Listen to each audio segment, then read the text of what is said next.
Cabinet मंत्री कमाल अख्तर के नेतृत्व में समाजवादी पार्टी के कार्यकर्ताओं ने पूर्व प्रधानमंत्री चौधरी चरण सिंह जी की पुण्यतिथि मनाई। आज समाजवादी पार्टी के पूर्व कैबिनेट मंत्री कमाल अख्तर ने अपने कैंप कार्यालय हसनपुर में पूर्व प्रधानमंत्री और किसानों के रहनुमा स्वर्गीय चौधरी चरण सिंह जी की 34वीं पुण्यतिथि के अवसर पर भावपूर्ण श्रद्धांजलि अर्पित की। पूर्व कैबिनेट मंत्री कमाल अख्तर ने चौधरी साहब के चित्र पर माल्यार्पण कर उनके कार्यों का स्मरण किया।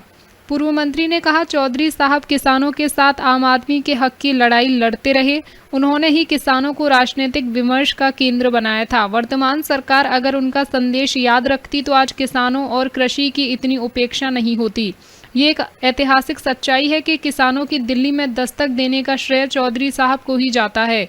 केंद्रीय वित्त मंत्री के रूप में चौधरी साहब ने पहली बार केंद्रीय बजट का 70% हिस्सा गांव के उत्थान, किसानों की उन्नति और कृषि की तरक्की के लिए रखा था। उनके पद चिन्हों पर चलते हुए उत्तर प्रदेश में समाजवादी सरकार ने अपने बजट में 75% धनराशि गांव, खेती और किसानों के लिए रखी थी। कृषि की उपेक्षा से आर्थिक संकट उत्पन्न हो रहा है, रोजगार का संकट है। खेती को लेकर सरकारी नीतियां स्पष्ट नहीं है। देश आज जिन समस्याओं से जूझ रहा है, चौधरी साहब की नीतियों में उनका समाधान पाया जा सकता है। श्री चरण सिंह भ्रष्टाचार और जातिवाद के भी घोर विरोधी थे। उन्होंने एक सच्चे गांधीवादी के तौर पर सादगी और शुचिता के साथ अपना जीवन यापन किया। वे राजनीति में आ रही विकृतियों के विरोधी थे। समाजवादी पार्टी चौधरी चरण सिंह जी के विचारों पर चलने के लिए संकल्पित है।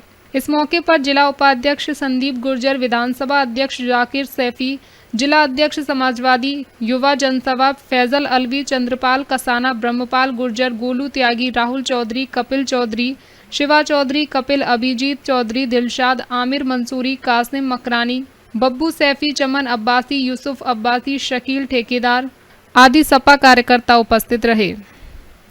ब्यूरो रिपोर्ट, अमरोहा समाचार 24। भारत के पूर्व प्रधानमंत्री और किसानों के सबसे बड़े नेता स्वर्गीय चौधरी चरण सिंह जी की आज 34वीं पुण्यतिथि है।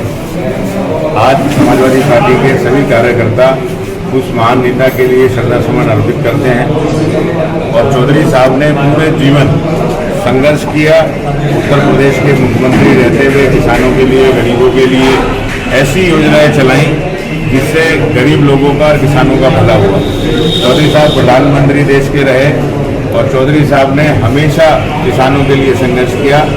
आज उनकी इस पुण्यतिथि के ऊपर सभी समाजवादी पार्टी के कार्यकर्ता ये संकल्प लेते हैं कि चौधरी साहब के बताए हुए रास्ते पर चलकर जिस तरह से भारतीय जनता पार्टी ने देश के अंदर किसानों के खिलाफ कानून, 3 कानून, ये ब्लैक बिल लाकर किसानों को बर्बाद करने की साजिश करी है, समाजवादी पार्टी का एक कार्यकर्ता किसान बिल के विरोध में संघर्ष करेगा और किसानों के लिए जाकर जागरूक करने का काम करेगा। यदि ये बिल वापस नहीं होते हैं तो किसान बर्बाद हो जाएगा और जो मल्टीनेशनल कंपनियां हैं उनका गुलाम हो जाएगा। और ये जो भारतीय जनता पार्टी की केंद्र सरकार की साजिश है, आज समाजवादी पार्टी का एक कार्यकर्ता चौधरी साहब